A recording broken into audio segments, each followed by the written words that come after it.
네, 시청자 여러분 안녕하십니까. 금요일마다 만나는 생생한 경제 토크 박희준의 경을 치다 박희준입니다. 이번 한 주 동안도 별일 없으셨는지요? 날씨가 제법 쌀쌀해졌죠. 겨울로 이어지는 길목쯤 온 것 같습니다. 사계절 중에서도 이 겨울은 인생의 황혼기에 많이 비유되곤 하는데 중년쯤 되면 정년이나 은퇴 이후에 대한 고민 시작이 되죠. 특히 고령화 시대에 접어들면서 고민은 더더욱 깊어지고 있는 것 같습니다. 이런 가운데 정년 연장에 대한 사회의 관심도 매우 높죠.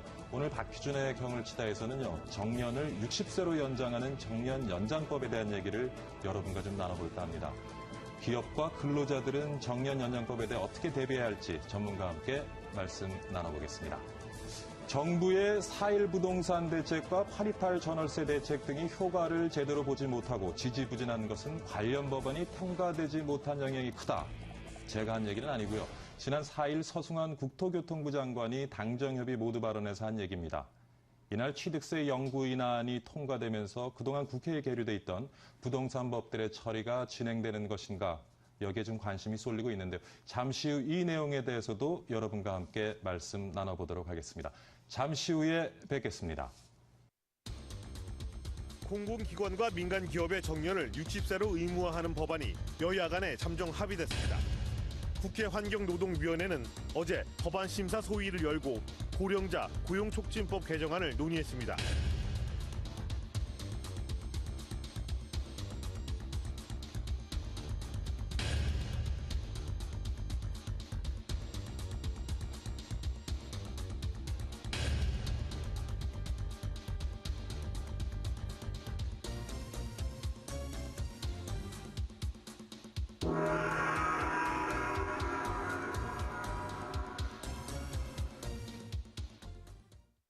네, 이제 여러분과 함께 경을 쳐보도록 하겠습니다. 지난 4월 정년을 60세까지 연장하는 정년 연장법이 통과됐습니다. 그런데 이 법안을 두고 여전히 기업들의 볼멘 소리가 나오고 있고요. 논란이 이어지고 있습니다. 이 내용 한번 살펴보도록 하겠습니다. 오늘 두 분 모셨습니다. 자유경제원의 권혁철 전력실장 나오셨습니다. 안녕하십니까, 실장님? 네, 안녕하십니까. 네, 그리고 연세대학교 경영학과 이지만 교수 나왔습니다. 네, 안녕하십니까? 네. 정년 연장법이 먼저 2016년부터 순차적으로 시행이 된다고 하는데 뭐 가야 될 방향이긴 한데 아직까지 우리가 좀 준비가 덜 된 것이 아니냐 하는 여론의 목소리가 있는데 실장님은 어떻게 보십니까? 저는 생각이 좀 틀린데요. 예. 이 법이 왜 필요한지 그 근본부터 좀 의문입니다. 왜냐하면은 전 정치인들이 좀 착각하고 있는 게 있지 않는가라는 생각인데 자신들이 예를 들어서 정년을 60세로 정해놓으면 60세가 정년이 되느냐 하는 겁니다.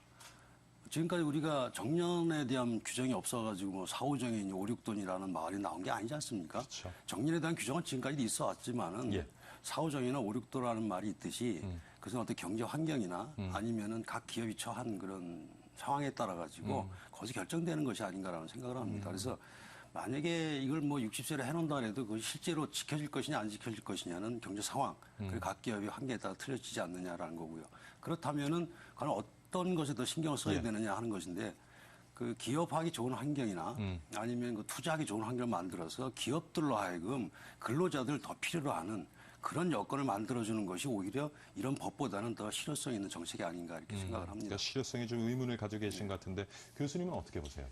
저는 개인적으로는 정년 60세 입법화에 대해서는 찬성을 합니다. 하지만 그 입법 시기라든지 그리고 유예 기간 그리고 어떤 방법으로서 정년을 연장할 것인가 그리고 정부의 지원 정책이 충분히 마련되지 않는 시점에서 조금 조급하게 입법화된 것에 대해서는 보완 정책이 필요하다는 생각이 듭니다. 그러니까 시기적으로는 좀 늦춰질 필요가 있다는 말씀이십니까? 네, 입법화가 된 마당에서 뭐 입법화 시기를 늦출 필요가 있다 이런 말씀을 드릴 수는 없지만 입법화가 우리나라의 고령화 속도라든지 그리고 우리 시장에 있어서의 개별 기업들이 가지고 있는 정년 60세의 성숙도 예를 들어서 일본의 경우는 시장의 성숙도가 93%인 시점에서 정년 60세가 입법화되었습니다. 그런데 우리나라의 경우는 지금 42% 정도가 정년 60세를 개별 기업에서 가지고 있다는 거죠.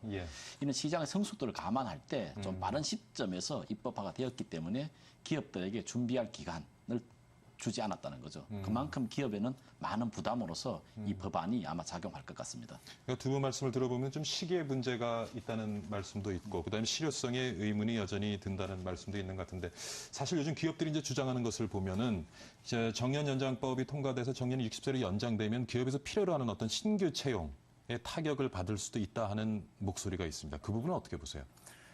예, 저는 그것과 관련해가지고 예. 지금 정치인들이 과연 어떤 경제 정책에 대해서 일관성을 갖고 어떤 목표를 가지고 하느냐에 대해서 상당히 이제 의문점을 갖고 있는데요. 우리가 얼마 전까지만 하더라도 청년 고용 문제, 청년 실업 문제가 심각하다 그래가지고 청년 고용 할당제 같은 것도 도입하고 이런 걸 했었는데 그것이 얼마 지나지 않아가지고 지금 이제 정년 연장법을 만들어가지고 좀 청년 고용에 대해서는 상당히 좀 악영향을 주시는 법을 통과시켰단 말이죠. 그런데 기업의 어떤 인력 관리라는 것들이 뭐 예. 늘리라 그러면 늘려나는 이런 고무줄 같은 게 아니기 때문에 그렇죠. 정년 연장을 해서 여기서 정체가 된다면 당연히 밑에 있는 청년 고용에 대한 분명 악영향을 미칠 건 분명합니다. 그래서 정년 연장을 많이 하고 싶다 그러면은 기업들에게 부담이 좀 가지 않는 방향으로 상당히 많이 신경을 써가지고 신규 고용도 창출할 수 있는 여력을 좀 만들어주는 그런 환경을 좀 조성해 줘야 되는데 결국 그런 이번에 환경 그것이 조성이라는 잘 게 됐느냐 하는 예. 것은 좀 의문이 있습니다. 결국 그런 환경 조성이라는 게 경기 살려내는 것이겠죠. 투자를 할 수 있는 부분들 그래야만 예. 신규 채용을 할 수 있는 여력이 생기는 것이고 예. 또 정년 연장을 통해 가지고 새로운 부담, 추가적인 부담이 기업 쪽에 가지 않아야 되겠죠 최소한. 그런데 이번에 통과된 걸 봤을 때는 기업들이 요구하던 부분들 임금의 유연성 문제라든가 하는 부분 전혀 받아들이질 않았거든요. 그래서 예. 오로지 지금 기업이 추가적인 부담을 다 질 수밖에 없는 상황이 됐을 경우에는 예. 더더욱 청년 고용에는 상당히 악영향을 미칠 것이다라고 생각입니다. 지금 60세 정년 연장에 대해서 많은 기업들이 이제 불필요한 비용 정도로 생각하는 경우가 많은 것 같아요. 네, 근데 사실 기업 내 들여다보면 그런 숙련된 고령 직원들이 또 필요한 곳이 있을 것이고요. 그리고 정년이 연장되면 기존의 이제 젊은 직원들의 사기 진작에도 좀 긍정적인 영향을 미칠 수 있을 것 같은데 어떻게 보십니까? 일단 이 정년 60세 법안이 예. 정부가 발의한 법안이 아닙니다. 의원 발의 법안이 입법화된 사안입니다. 그래서 정부 발의 법안과 의원 발의 법안의 차이는 무엇이냐 하면 정부가 법안을 발의했을 때는 충분하게 이 법안의 편익과 비용 분석을 합니다. 모든 제도란 것이 장점이 있으면 단점이 있고 예. 단점이 발견이 된다면 보완할 시간을 가져야 된다는 거죠. 이제 그런 측면에서 이 정년 60세 법안이 실질적으로 기업에 얼마나 많은 비용, 그러니까 추가 발생 비용을 초래할 것인가에 대한 비용 분석이 실제로 이루어지지 않은 시점에서 예. 이게 입법화되었다는 것입니다. 그렇기 때문에 입법화된 이후에 사후적으로 예. 기업에 과연 어느 정도 인건비 부담을 초래할 것인가의 분석이 지금 활발하게 일어나고 있는 걸로 알고 있습니다. 자, 그러면 이렇게 기업이 추가 발생 비용에 대해서 준비되지 않은 시점에서 정년 60세 법안이 실행이 된다면 기업은 기본적으로 현재 예를 들어서 55세 정년이라면 56세가 가게 된다면 56세 인력을 과잉 인력화가 될 가능성이 크다는 거죠. 예. 그러면 추가 발생 비용은 점점 더 커집니다. 예. 이런 시점에서 기업이 새로운 신규 채용을 할 수 있는 여력이 있느냐. 이런 부분이 이 법안이 통과되는 과정에서 충분히 논의되었어야 함에도 불구하고 논의가 되지 않은 시점에서 입법화가 되었기 때문에 기업은 많은 부담을 가질 수밖에 없는 그런 상황이라고 볼 수 있습니다. 근데 정치권에서는 왜 이 정년 연장법을 이렇게 서둘러서 지금 시행을 하고자 하는 것인지. 그 부분은 사실 우리나라의 고령화 속도라든지 그리고 우리나라의 지금 100세 시대 이런 얘기도 나오고 예. 그리고 고령 인력의 활용 문제 그리고 2017년이 되면 생산 인구의 감소 추세로 접어들게 됩니다. 예. 그렇기 때문에 고령 인력을 활용해야 된다는 명분적인 측면에서는 정년 모두가 60세 동의하죠. 법안이 예. 사회적 공감대를 가진 법안입니다. 예. 그런데 시기적인 측면, 이렇게 말씀드렸던 부분, 그리고 이 법안이 시장에 미칠 영향에 대해서 충분한 논의 과정을 거치지 않았다는 그것은 제가 말씀드리고 싶습니다. 뭐 베이비 부모 세대들의 표를 겨냥한 인기 영합주의의 정책이라고 봐도 되겠습니까? 나오고 있죠. 아니면은 또 정부가 가지고 있는 국민연금에 대한 부담을 조금 당연히 덜려는 뭐 고령화와 연결시켜가지고 예. 국민연금에 부담이 되니까 어떻게 좀 일하는 시간을 더 늘려서 국민연금 부담을 덜겠다는 생각도 있고 예. 또 하나는 지난 선거에서 나타났던 그 베이비 부모 세대의 어떤 선거 유형 예. 그것들을 봤을 때는 이 사람들에게 무언가를 던져줘야 되지 않느냐라는 그런 정치권의 계산도 당연히 들어가 있지 않는가라는 생각을 하지만 그거를 뭐 확인할 방법은 별로 없겠죠. 뭐 아무리 뭐 60세 정년연장법이 많은 장점을 가지고 있다 해도 기업적인 어차피 이제 부담이 되는 것 같고요. 그래서 기업의 부담을 좀 더는 방법으로 요즘 많이 얘기되고 있는 것이 이제 임금 피크제 얘기가 나오고 있습니다. 두 분 의견은 어떠세요? 사실 입법화될 때 법 예. 조문을 살펴보시면 정년 60세는 의무화되어 있고 그리고 임금 체계 개편에 대한 필요한 조치를 하여야 된다라는 문구가 있습니다. 예. 그래 그 문구를 해석을 하자면 임금 체계 개편을 해야 된다는 의무성을 가지고 있습니다. 자, 그럼 임금 체계의 개편의 주체가 누구이냐? 그것은 법적으로서 강제할 수 있는 사안이 아닙니다. 작업장에 있는 노사가 자율적으로 합의를 해서 그 결과가 이제 임금이 결정되는 부분이죠. 예, 예. 그래서 법조문에서 아무리 임금체계 개편을 하라고 얘기를 하더라도 노사의 합의가 일어나지 않는다면 임금체계 개편은 불가능하다는 것이죠. 그 임금체계 개편의 한 방편이 바로 임금 피크제입니다. 예. 그래서 지금 우리나라에서 임금 피크제가 2003년부터 오랜 기간 동안에 사실 실행되어 왔습니다. 예. 그 과정에서 가장 큰 진통이 노사의 합의였습니다.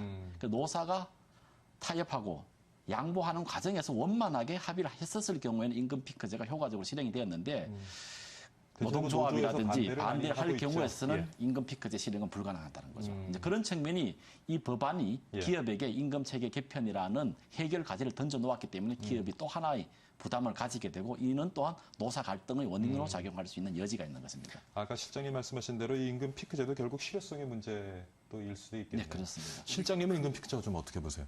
그 문제가 지금 말씀하신 대로 작업장에서 예. 이제 상당한 노사 갈등의 이제 소지로 좀 남아 있는 거고요.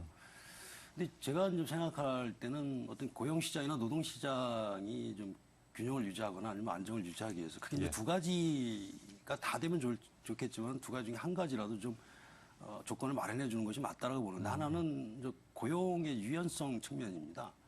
또 다른 하나는 이제 그 가격이라고 할 수 있는 임금의 유연성 측면인데 지금 우리가 지금 논의하고 있는 이제 그 정년 연장 같은 건 고용 유연성을 상당히 해치는 떨어뜨리고 부분이거든요. 있죠. 그래서 노동시장 경직성을 강화하는 거기 때문에 그렇다면 다른 한 축인 임금의 유연성을 좀 확보해 줄 필요가 있지 않느냐라는 겁니다. 그 반드시 또 확보해 줘야만 예. 고용시장 자체가 안정을 찾을 수 있는데 예. 지금 그 중에 최소한의 조건이라고 좀 재계나 기업 쪽에서 상당히 요구했던 것이 이제 그 중에 하나가 이제 임금 피크제입니다. 그래서 예. 이거를 좀 거부하고 있거나 아니면 지금 법안 과정에서 이걸 거의 임의조항으로 좀 만들어 버린 거죠. 임의조항으로 들어가는 듯 하다가 예. 임의조항을 만들어 놨기 때문에 아마도 이제 2016년부터 시작되는 이제 대기업 부분이나 이제 공기업, 공공기관 쪽에서는 상당히 이제 노조 파워들이 있기 때문에 예.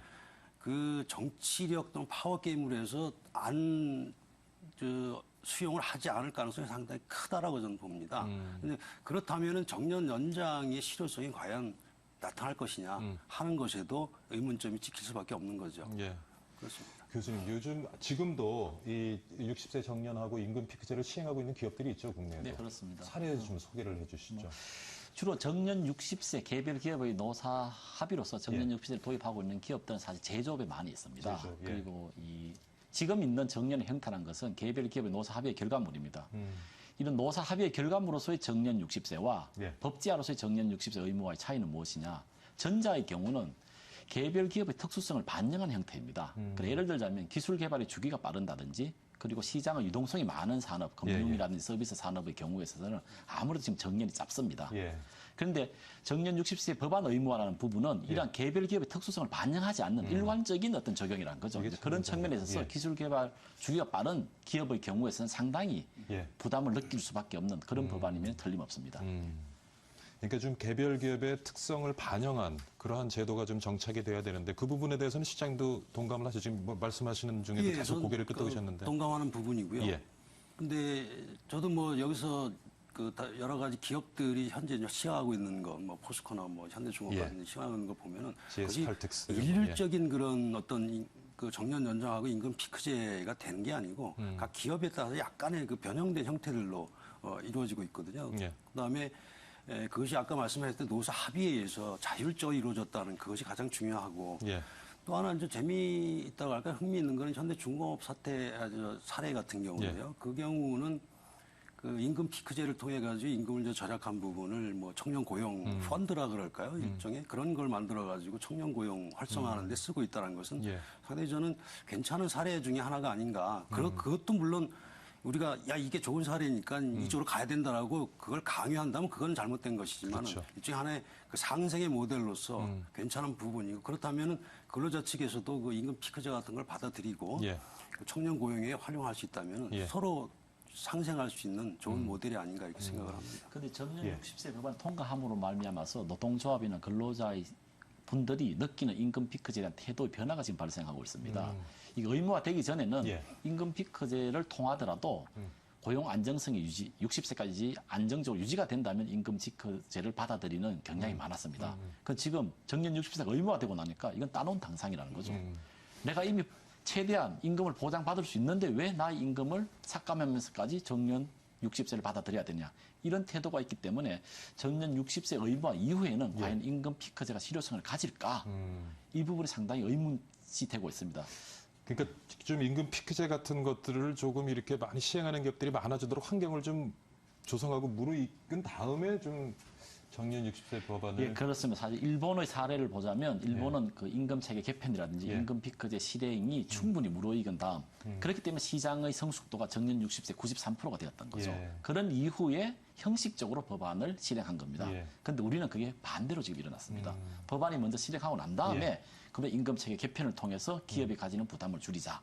이런 형태가 되었던 거죠. 이제 그런 측면이기 때문에 해결해야 될 과제가 산적해 있는 것은 틀림없습니다. 두 분 말씀 이렇게 듣고 보니까 좀 시기상조라는 생각은 이건 확실히 드는 것 같습니다.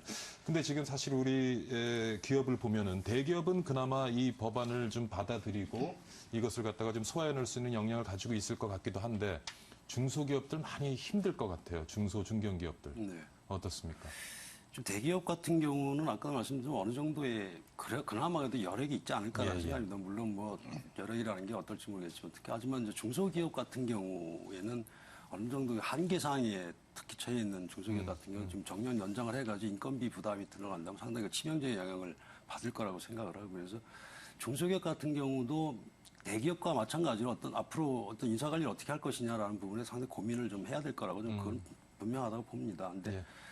앞으로 어떻게 가야 될 것이냐라고 하면 여러 가지 방향들이 있겠지만은 일차적으로는 그 현재 우리나라의 임금 시스템 같은 게 연공 서열제나 이런 것들이 단위 이제 다른 부분 즉 성과주의 시스템 쪽으로 바뀌어야 되지 않느냐라는 생각을 합니다. 그래서 승진이라든가 어떤 임금 수준을 업무 성과에 연동시켜가지고 거기에 연결시킨다면은 지금 같은 어떤 그 뭐랄까 임금 피크제 같은 경우도 사실은 필요가 없어질 정도가 되지 않을까. 그렇죠. 그런 방향으로 연구하고 대비해 나가는 방법밖에 중장기적으로 그렇게 갈 수밖에 없다. 연봉제가 자리를 잡으면 어떻게 보면 임금 피크제는 자연스럽게 이루어지지 않을까 네, 생각하는데 당연하죠. 지금 실장님 계시는 자유경제원은 어떻습니까? 저희들은 연봉제로 하고 있습니다. 아, 예.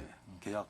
연세대학교는 어떻습니까? 아직 건속연수가 1년 지나면 임금 자동 올라가는 호봉제입니다. 예, 호봉제로 가고 있죠. 그 중소기업 문제에 대해 잠시 예, 좀 예. 말씀을 드리겠습니다. 사실 지금 정년제를 보면 300인 이상 대기업의 경우는 95% 정도가 정년제를 실시하고 있습니다. 그리고 대기업의 경우는 이런 법안이 입법화 실행되었을 경우에 거기에 대해서 대응할 수 있는 인력이 존재합니다. 그 시스템도 어느 정도 갖추어져 예, 예. 있고.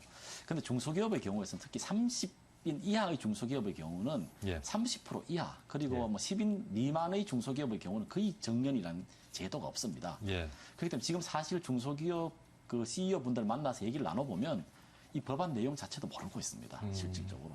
그렇기 때문에 중소기업에 미칠 영향이라는 부분은 어느 형태로서 과연 이게 영향을 미칠지 가늠하기 힘든 상황이라고 볼 수 있고 또 그리고 저희들이 우려하고 경계해야 될 부분이 무엇이냐면 대기업에 미칠 인건비 부담이 너무 과중되었을 경우에 대기업이 이런 비용을 협력업체나 관련 중소기업으로서 이전시킬 가능성이 있다는 거죠. 비용 부담을. 그렇게 되면 예. 지금도 대중소기업 간의 임금 격차 그리고 처우 차이 예. 이런 문제 사회적 이슈가 되고 있는데 이 법안으로 말미암아서 그런 대중소기업 간의 격차가 더 심화된다면 오히려 법안의 어떤 부정적인 영향으로 말미암아서 실효성이 많이 떨어질 가능성도 존재하고 좀 있습니다. 무르익어가는 그 대기업과 중소기업 간의 그 상생의 분위기를 좀 흐트러뜨릴 수 있는 그런 또 법안이 될 수 있다는 말씀을 중요한 지적을 하셨는데, 자, 아까 그 인사관리제도 좀 혁신이 뒤따라야 된다는 말씀을 하셨는데요. 그러다 보면 이제 뭐 저 같은 40대나 이렇게 이제 중고령자라고 얘기를 하는데 중고령자를 대상으로 해서 좀 경력 개발이라든가 이런 부분도 사회나 기업들이 조금 더 신경을 써야 될 부분이 아닌가 싶은데 어떻습니까? 예, 물론 뭐 이제 기업보다 저는 이제 정부나 이제 정치권이 신경을 써야 될 부분은 이제 그 부분에 있다고 보는데요. 예, 예. 그걸 기업에 자꾸 부담으로 떠넘길 것이 아니고 예. 우리가 어차피 세금을 내고 국가에게 요구하는 부분들이 있는 거니까. 그래서 현재 저는 어떤 산업 구조 자체가 좀 육체노동이 위주로 되고 있는 제조업 부분보다도 이제 예. 앞으로는 고령자들도 취업할 수 있는 그런 산업구조 쪽으로 변하지 않을까라는 생각이고 그 현재는 그 과도기라고 봅니다. 과도기이기 때문에 여러 가지 불협화음과 부작용이 나타나는 건데 이걸 어떻게 단축시키고 수월하게 넘어갈 수 있느냐 하는 부분. 그래서 그 부분에서 이제 정부가 할 수 있는 역할이라는 것이 예를 들어 서비스 산업이라든가 하는 부분에 그걸 어떻게 더 활성화시킬 수 있느냐. 뭐 말은 많이 하고 있지만 사실 여러 가지 규제 때문에 못하는 부분들이 있거든요. 그 서비스 산업 활성화하는 부분. 그다음에 퇴직하고 새로운 어떤 기술이나 능력을 습득할 수 있는 부분들. 예. 그것도 역시 정부가 평생 무슨 개발원이나 뭐 이런 것들을 통해 가지고 예. 해줄 수 있는 부분. 또 하나는 이제 고령자 퇴직했을 때 그 기술이나 그 능력을 원하는 기업하고 손쉽게 연결될 수 있는 어떤 플랫폼 같은 것도 만들어주는 것. 예. 그것도 역시 정부가 좀 해줄 수 있는 부분이 아니냐. 그래서 그 과도기를 좀 손쉽게 넘어갈 수 있는 부분들을 예. 정부가 좀 신경을 써야지 이런 정년 연장 같은 것보다 오히려 그게 더 낫다라고 저는 생각합니다. 그러니까 정년 연장법 입법해놓고서는 좀 정부가 뒷짐지는 것 같은 모양이 좀 비춰지기도 해요. 근데 이러한 그 비용 부담이라든가 부작용 좀 최소화하기 위해서 우리 정부 앞으로 좀 어떤 역할을 필요하다고 보시는지. 사실 지금 정부가 이 고령자 고용 연장을 대비하기 위하여 예. 임금 피크제 지원 제도라든지 고령자 고용 연장 지원 제도를 가지고 있습니다. 예. 그런데 이 부분이 이제 정년 60세 예. 시대 이전에 만들어진 법안입니다. 예. 그렇기 때문에 정년 60세에 안착하기 위해서는 현행 추진하고 있는 예. 고령자 고용 연장 지원법을 좀 확대할 필요가 있습니다. 그리고 지금까지는 이제 정년 60세에 60세의 안착을 위하여 이제 비용 절감 부분에 초점을 맞췄는데 조금 전에 실장님이 말씀하셨듯이 고령 인력들이 가지고 있는 지식과 능력이 풍부합니다. 예. 이런 분들의 지식과 능력을 최대한 10분 발휘해 가지고 이분들이 보다 임금보다 높은 생산성을 발휘하게 된다면 정년 60세의 안착을 좀 더 앞당길 수 있다는 거죠. 그런 측면에서 지금부터는 고령자들이 가지고 있는 능력을 10분 발휘할 수 있는 예. 어떤 직무 개발이라든지 효과적인 인력 관리 시스템에 정부가 또한 지원 정책을 마련한다면 실질적으로 우리가 가지고 있는 산적한 문제, 정년 60세를 안착하기 위해서 해결해야 될 과제를 좀 더 빠른 시일 내에 해결하지 않을까 싶은 생각이 듭니다. 우리 신문장에서 많이 소개됐지만 대법관 하시던 분이 그만두고 편의점에서 일을 하고 그리고 기업 네. 많은 임직원들이 퇴직을 하신 다음에 주유소에서 주유하는 일을 하는데 그것도 훈훈한 얘기로 소개가 되긴 되는데 제가 보기엔 참 그 잘못된 얘기 같아요. 훈훈한 이야기긴 예. 하지만 경제학에서 봤을 때는 정말 쓸데없는 얘기죠. 예. 그러니까 그들이 어떤 직장 생활을 하면서 습득한 여러 가지 지식을 갖다가 아직도 우리 사회에서 요구되어지는 데가 많은데 그것을 잘 찾아서 연결해주는 역할을 우리 정부가 좀 해야 되지 않을까 싶습니다. 두 분과 많은 얘기를 나누는데요. 또 하실 말씀이 많겠지만 시간이 거의 다 돼서 제가 한 번씩 좀 발언 기회를 드리겠습니다. 좀 정년 연장제에 대해서 하고 싶은 말씀. 예, 이번 입법은 됐고 네, 앞으로 입법은 좀 됐고. 잘 시행. 예. 최소한 조건이 임금 피크제 같은 경우 그거를 좀 꼭 시행이 좀 되도록 정부가 좀 노력을 해달라는 거하고요. 그것과 플러스 예를 들어서 근로 형태 문제라든가 예. 근로 시간이라든가 이런 예. 유연성이 확보될 수 있는 방안들을 아울러 마련해 주지 않으면 예. 정년 연장은 이건 그냥 립 서비스에 불과하다. 그러니까 그거를 마련해 주는 것이 더 중요하다고 봅니다. 예. 잘 들었습니다. 교수님 마지막으로. 그러니까 정년 60세 예. 법안이 통과된 이후에 가장 부담을 가지는 집단이 기업 집단입니다. 이제 그런 측면에서 정부나 근로자 양 집단들은 기업이 가지는 애로사항과 이 부담을 덜어주는데 사실 협력과 양보를 해야 됩니다. 그리고 말씀드렸듯이 임금체계 개편이라든지 임금 피크제 실행으로 말미암아서 기본적으로 임금비 부담을 좀 경감시켜주는 양보와 합의가 필요하며 그리고 고령 인력들이 보다 나은 생산성 활동을 할 수 있게끔 제도적인 뒷받침이 필요한 시점이라 볼 수 있습니다. 예. 네, 오늘 정년 60세 연장에 대해서요, 두 분 모시고 말씀 나눠봤습니다. 자유경제원의 권혁철 전략실장, 그리고 연세대학교 경영학과 이지만 교수 두 분 모시고 많은 고민 같이 한번 해봤습니다. 오늘 수고 많으셨고요. 좋은 말씀 감사드립니다. 네, 감사합니다, 감사합니다. 교수님. 예.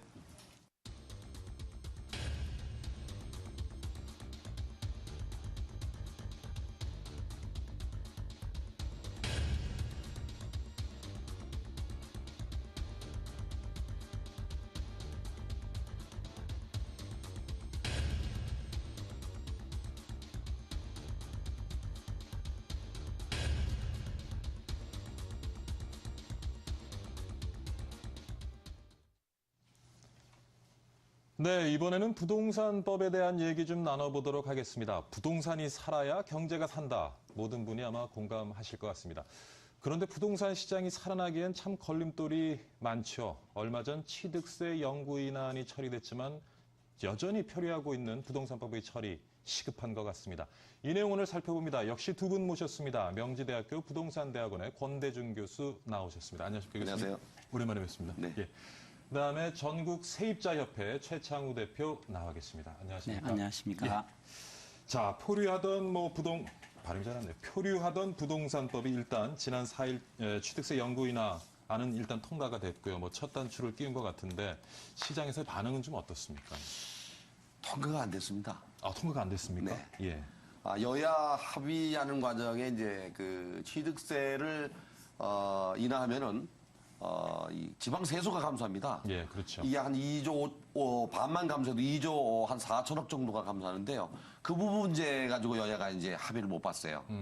지방 소비세율을 올려서 이제 그 여당은 예. 그걸 충당해주겠다고 해서 일단은 그걸 한 5% 정도 올리는 걸로 계산을 했습니다. 그래서 예, 예. 그걸 이제 5%, 8%로 올리고 연차적으로 11%까지 올리는 걸로 했는데 예. 야당이 이걸 이제 일시에 다 11% 다 올려라. 이렇게 하는 바람에 이제 합의를 못 봤습니다. 그래서 사실 그 영구인하라는 말은 사용을 하면 좀 곤란해요. 세율은 그렇죠. 아주 영구인하는 건 아니고요. 그렇죠. 뭐 사안에 따라 언젠간 또 조정될 수 그럼요, 있는 조절해야 문제니까요. 되거든요. 예. 그래서 지금까지 이제 그 취득세를 계속 오르락내리락 했어요. 6월 말에 감면해서 2분의 1 감면하고. 그렇죠. 예. 이번에 이제 그거를 6억 원 이하는 이제 1%, 9억 원 이하는 이제 2%, 그 이상은 예. 3%로 예. 낮추는 걸로 좀 준비를 했다가 결국에 합의를 못 봤습니다. 그러나 이제 이번 정기국회에 이 법안은 뭐 통과될 걸로 보면 어떻든 간에. 예, 네. 예. 지자체들이 사실 세수 확보 어려움을 겪기 때문에 반대한다고 하는데 네. 오히려 좀 취득세가 인하돼서 부동산 거래가 활성화가 되면 네. 전체적인 세수 확보에는 좀 더 유리한 면이 있지 유리하죠. 않을까요? 예. 제가 뭐 일제도 한번 시청자분들께 근데 확신을 못하는 거죠. 말씀을 취득세가 드렸지만 인하된다고 또 부동산 거래가 활성화될지에 그렇지요. 대한 그게 문제입니다. 예, 취득세 인하 하나로 부동산 거래가 활성화되지는 않아요. 근데 정부는 이제 활성화보다는 이제 정상화를 얘기하는 거거든요. 예. 규제 법률을 풀어서 시장을 정상화시키자. 이런 얘기를 이제 하고 있는데요. 예. 이와 관련된 여러 가지 법률들이 있습니다. 다주택자 양도세 중과세 폐지라든지 또는 뭐 분양가 상한제라든지 예. 이런 것들이 동시에 맞물리면 시장이 좀 살아나는데 여러 가지 도움이 되지만 예. 취득세 하나만 가지고는 아니고요. 예. 그러나 이제 지금 말씀하신 대로 취득세 완화가 거래를 정상화시킨다면 세수가 좀 늘어나죠.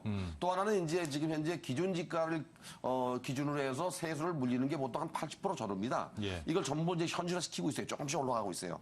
그러면 이제 보유세도 올라가거든요. 예. 취득세와 보유세는 지방세에 해당됩니다.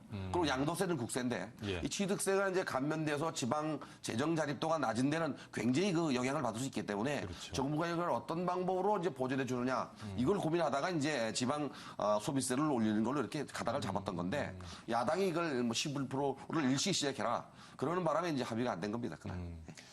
자, 최 대표님. 네. 지금 뭐 이제 시장 활성화 방안에 대해서 이제 교수님과 얘기를 나눠봤는데 지금 취득세 인하안 말고 우리 좀 부동산 시장이 정상화되는데 필요한 법안들 어떤 것들이 있다고 보세요? 저는 뭐 법안 취득세 이걸 포함해서 예. 다주택자 양도소득세 감면 등등 여러 말씀이 있잖아요. 그렇게 세제를 변화시켜 가지고 부동산 시장을 활성화하겠다 하는 그것 자체에 대해서 의문을 가지고 있습니다. 그래서 이 세제 개편을 통해 가지고 부동산 시장을 활성화해서 예. 이 정상화하겠다 이렇게 말씀하시는데 실제로는 부동산 시세라고 하는 것이 지금 감당 능력에 비해서 좀 너무 높지 않는가 하는 이런 의문점을 가지고 있어서 지금 질문에 어떤 다른 세제를 강화해야 된다 이런 말씀을 드릴 수 없는 거를 좀 미감스럽게 생각합니다. 지금 최 대표님이 보시기에 우리 부동산 시장이 지금 정상적이지는 않다고 보시죠? 오히려 좀 하향 안정화돼야 된다고 하는 그런 입장을 가지고 있습니다. 그래서 정부가 지금까지 모두 이명박 정부 합쳐가지고 29번이나 이제 부동산 시장 부양 정책을 지금 썼는데 실제로는 뭐 약발이 뭐 거의 먹히지 않고 있고요. 제가 생각할 때는 취득세 인하를 뭐 6억 이하 그 1% 주로 거래가 이제 6억 이하가 대다수잖아요. 그런데 1% 인하했다고 해서 3억에 살 사람한테 이제 300만 원이 인하됐다고 해서 실제로 뭐 이것이 막 거래 활성화로 이렇게 갈 건가? 그게 아니고 전반적으로 좀 더 떨어져야 되는 거 아니냐 이런 생각이 듭니다. 거품이 끼어 있는 게 좀 빠져줘야 되는 거 아니냐 그렇게 생각이 듭니다. 교수님도 지금 집값을 올려야 된다는 말씀은 아니시죠? 아닙니다. 예. 그 정부에서도 뭐 그런 대안은 아니고요. 지금 이제 거래가 활성화된다는 말씀을 네네. 하고 싶은 근데 이제 것이겠죠. 문제는 거래를 정상화시키자는 얘기입니다. 근데 지금 이제 말씀하신 대로 가격이 더 빠져야 된다고 하는 거는 전반적인 부동산 시장으로 봤을 때 저는 반대하는 입장입니다. 그 이유 중에 하나가 10월 말 기준으로 매매가 대비 전세가 비율이 수도권 서울만 해도 60%가 넘었고요. 60.1%고요. 전국 지금 65%가 넘었습니다. 예. 심지어 전라남도, 광주, 광역시 남부 같은 경우는 10월 말 기준으로 국민은행 발표를 보면은 79.1%입니다. 1억짜리 주택이 전세가 7,910만 원입니다. 자, 여기에서 부동산 가격이 빠지면 어떤 문제가 발생하냐면 세입자한테 대단한 그 위험 리스크가 안겨주는 꼴이 됩니다. 경매를 들어가서 통상 뭐 감정평가 가격이 20%씩 이제 그 다운되는데요. 낮아지는데 한 번만 낮아져도 원금을 그 보전하지 못하는 그런 문제가 발생하고요. 또 하나 일가구 다주택자들은 대부분 초기에는 캐피탈 개수의 매각 차익을 위해서 샀겠지만 그것이 지금 현재는 집으로 돌아옵니다. 주택을 분양할 때는 60% 융자를 안고 샀거든요. 지금 이자도 감당 못하고 있거든요. 여기서 가격이 더 빠져버리면 파산 쪽으로 갑니다. 그래서 박근혜 정부가 들어오기 전에 하우스포라는 말, 렌트포라는 말이 나온 게 바로 거기서 나왔는데요. 예. 그 정부도 지금 가격이 빠지길 바라는 게 아니고 안정적인 거래가 이루어질 수 있는 소위 말하는 연착륙을 원하는 거거든요. 가격이 높아지는 걸 바라는 그런데 건 아니고, 문제는 예. 거래가 이루어지려고 하면은 가격이 어느 정도 움직여줘야지 거래가 됩니다. 그래서 적어도 0.1%든 1%든 간에 가격이 움직여야 거래가 되듯이 시장에서 버블기에 있었던 부동산 규제 정책이 없어져야 정상 거래가 되지 않느냐. 그래서 주택 시장 정상화 대책을 내놨던 겁니다. 그리고 최근에 와서 이렇게 이제 매매가 대비 전세가 비율이 높듯이 62조 연속 지금 전세 가격이 오르고 있습니다. 예. 비정상적이죠. 이게. 비수기인데도 불구하고 예. 이 전세 가격이 오르는 이유는 여러 가지 요인이 있지만 결국에 전세는 당장 집이 있어야 됩니다. 당장 들어가야 됩니다. 근데 매매는 그거하고 좀 다르죠. 예. 집이 없는 사람은 분양을 받거나 계약만 해놔도 근데 안도감이 있습니다. 예. 주택 가격이 오를 때 이렇게 전세 가격이 오르는 걸 막기 위해서는 결국에 전세 수요를 매매 수요로 돌려야 된다는 문제가 있어요. 그래서 지난번 정부에서는 8.28 대책이 바로 전월세 대책입니다. 이번에 취득세를 완화하거나 낮추거나 또는 기타 법률들을 국회에서 개정을 통해서 규제를 풀려고 하는 것은 이 전세 가격을 잡기 위한 게 첫 번째 목적이고요. 물론 장기적으로 볼 때 가격이 오르면 다시 이거를 규제할 수도 있어요. 지금 당장 시장이 경직되어 있고 경제가 어렵기 때문에 이거를 살리는 측면입니다. 어떻게 보십니까? 8.28 대책 같은 경우 이제 지금 교수님 말씀하신 대로 일종의 매매 활성화 이제 정책을 썼던 건데 실제로 매매 활성화되지 않고 있고요. 근데 이제 않고 있는 것이 세제가 개편이 안 돼서 이제 그렇다 또 이렇게 말씀하시는데 세제가 개편되더라도 저는 뭐 커다란 변화가 없을 가능성이 있다고 생각을 합니다. 잠깐 동안의 변화라고 생각이 들고요. 그리고 이제 실제로 이제 하향 안정화되면 아까 그 깡통 전세 문제를 말씀하셨는데 이제 깡통 전세 문제 분명히 발생하죠. 이제 그런데 지금도 이미 이제 깡통 전세가 굉장히 이제 심각하다는 거는 이제 다 공유가 되지 않습니까? 이것은 일종의 그동안 정책 실패로 인해서 이와 같은 깡통 전세 문제가 생겼다고 생각이 듭니다. 그래서 이를 방지하기 위해서는 정부가 대책을 내놔야 되는 건데 이제 그런 것이 보험 보정 제도라든지 이런 것을 활성화시키거나 또는 힘든 분들한테도 보정을 이렇게 해주는 특단의 대책이 이 부분은 좀 있어야 된다고 생각이 들고요.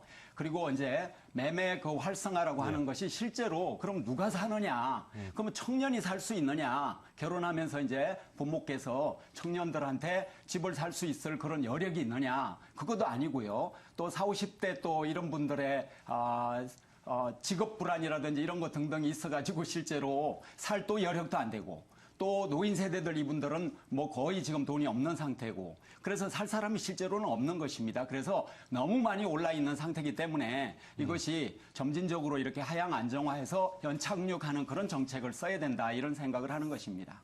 그러니까 집값이 앞으로 하향 곡선을 그린다는 데는 모두가 중장기적으로는 그런 말씀이 맞습니다.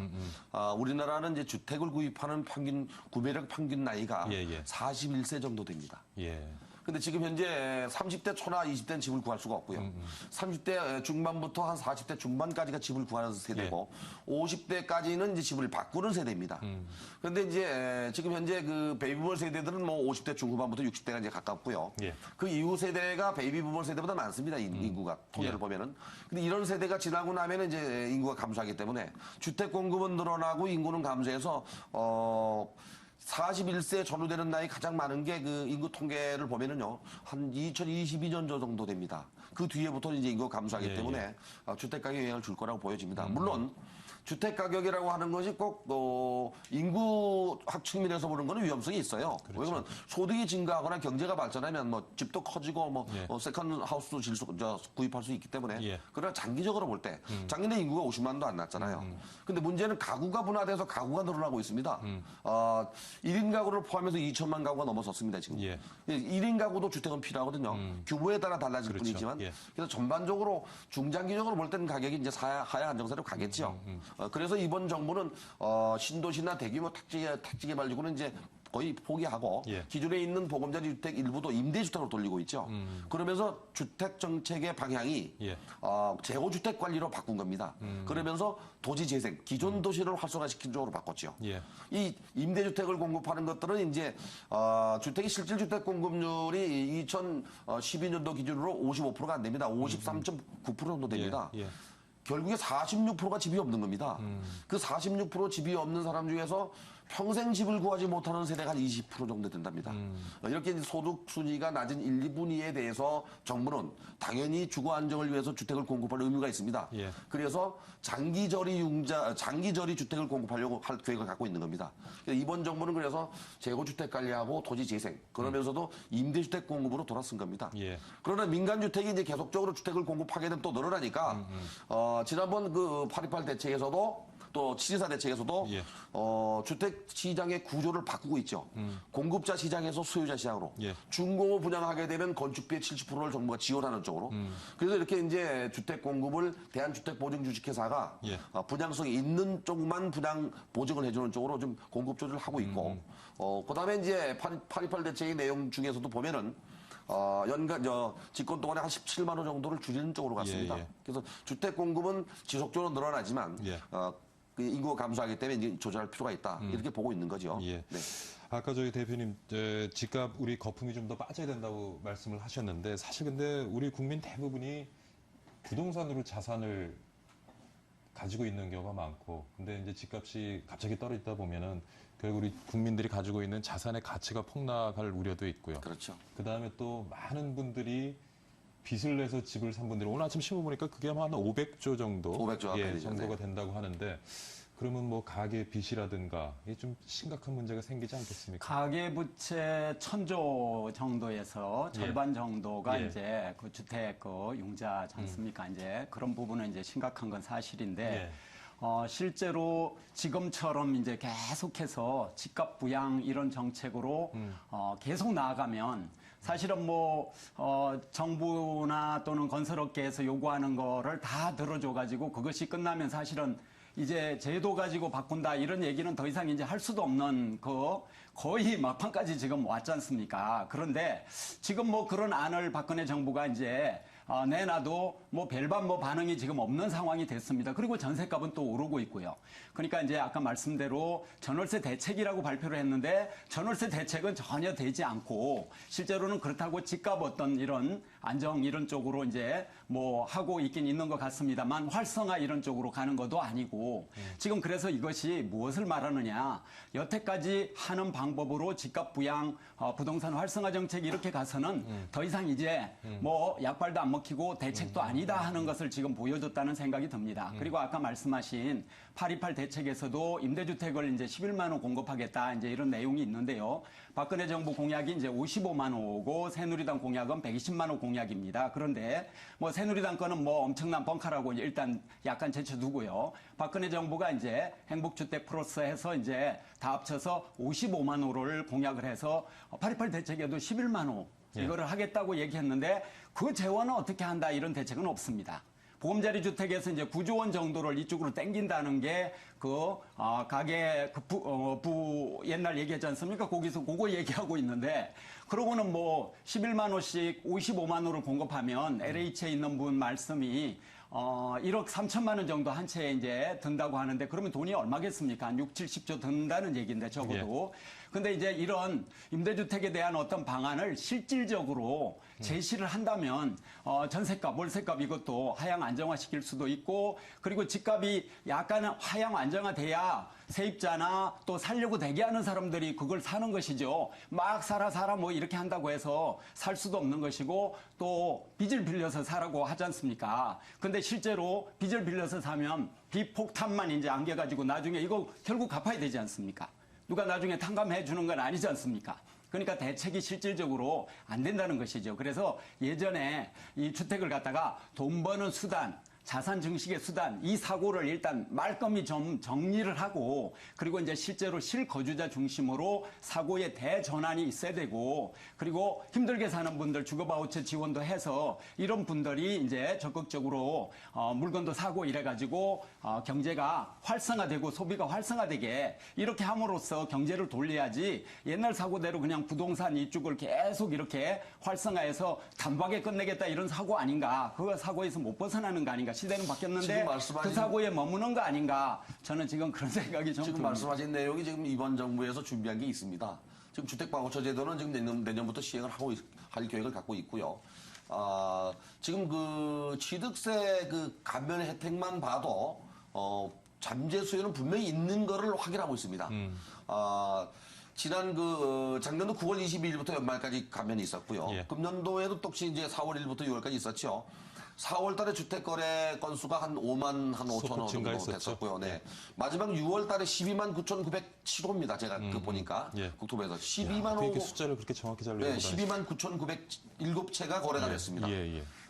7월 달에 들어와가지고는 거의 없었습니다. 800 몇 가구인가 그렇고. 예. 8월 달에 8.28 대책 이후에 지금 거래가 또 살아나는 것도 기대 심리가 있는 게 바로 전국회에 올라온 7가지 법안이 있습니다. 8가지 대책, 7가지 법안이 바로 이제 주택법 개정안이나 예. 또는 뭐 도시의 주관경 정비법 개정안, 예. 지방세법 개정안, 소득세법 개정안 이 7가지가 있는데요. 여기에 대한 기대 심리 때문에 거래가 된 것 같고요. 지금 말씀하신 대로 주택으로 이 소득을 올리거나 캐피탈 게인, 매각 차익을 올리는 시대는 분명히 지났습니다. 이번 정부도 그걸 원치 않고요. 그러나 이제 문제는 주택이 거래되지 않음으로써 고통받는 그 국민들이 많이 있어요.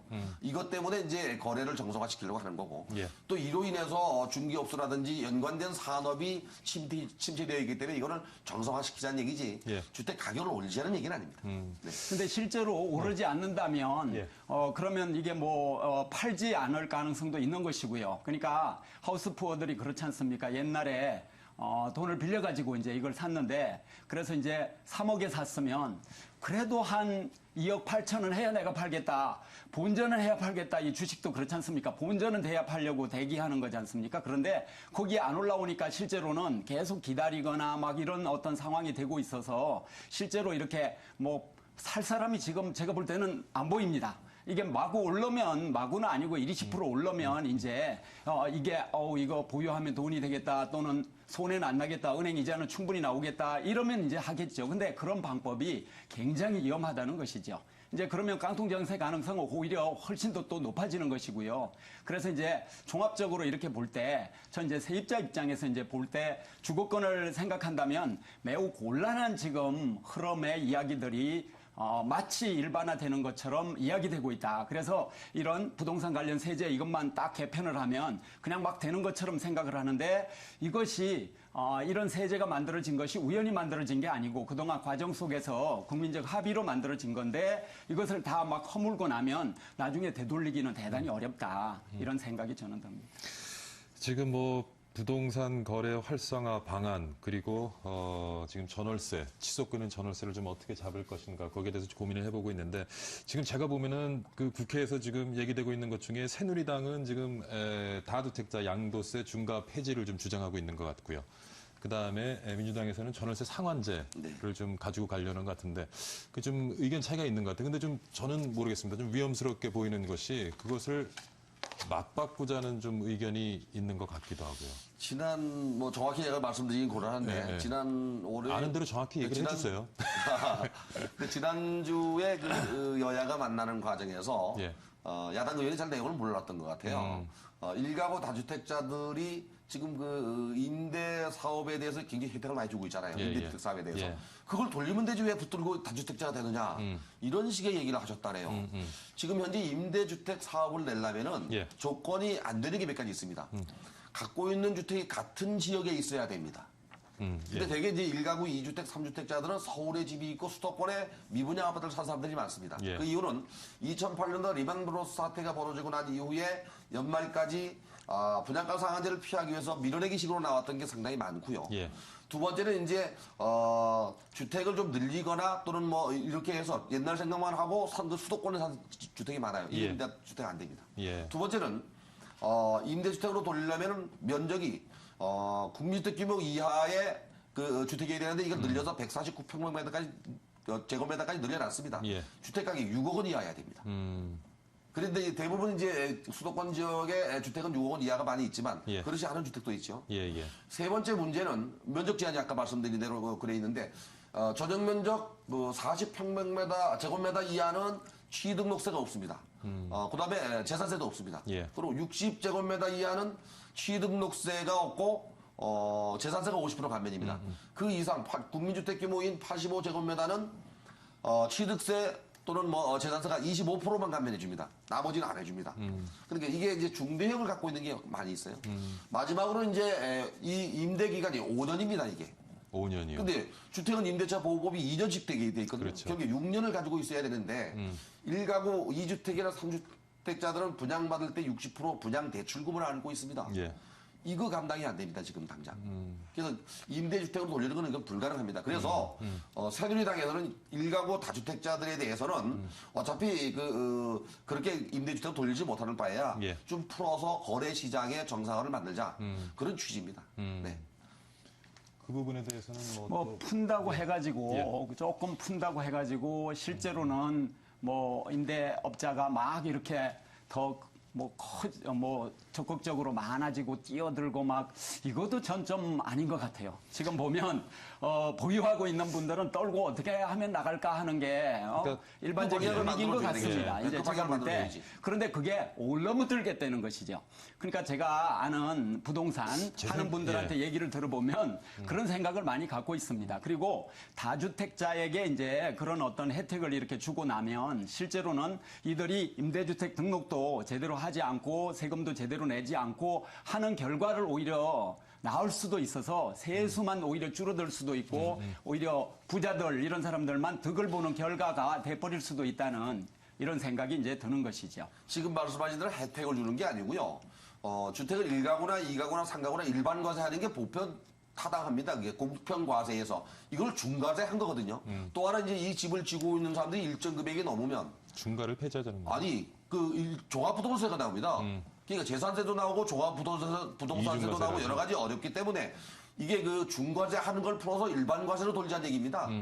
그러니까 이제 그게 바로 생각이 차이죠. 이제 중과세를 내년까지 지금 뭐 연장하는 쪽으로 지금 합의를 하는 것 같아요. 지금 정치권에서 그런 얘기를 지금 하고 있던데.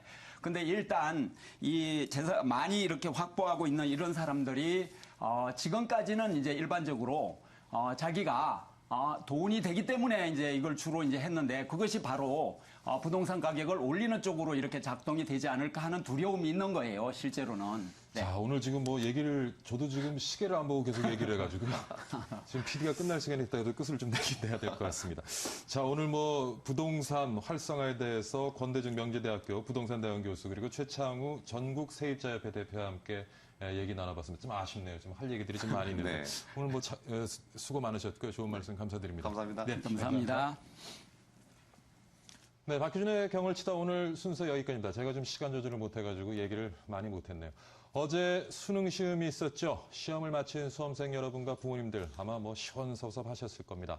이번 수능에서는 77세 할머니가 최고령 응시생으로 주목을 받았다고 하는데요. 오늘 정년에 관한 이야기를 했습니다마는 이 배움의 열정에는 정년이 없는 것 아닌가 그런 생각이 듭니다. 그런 의미에서 오늘 특별히 중장년층 여러분께 열정 가득한 주말 보내시라는 말씀 드리면서 이 시간 줄이도록 하겠습니다. 시청해주신 여러분 정말 감사드립니다.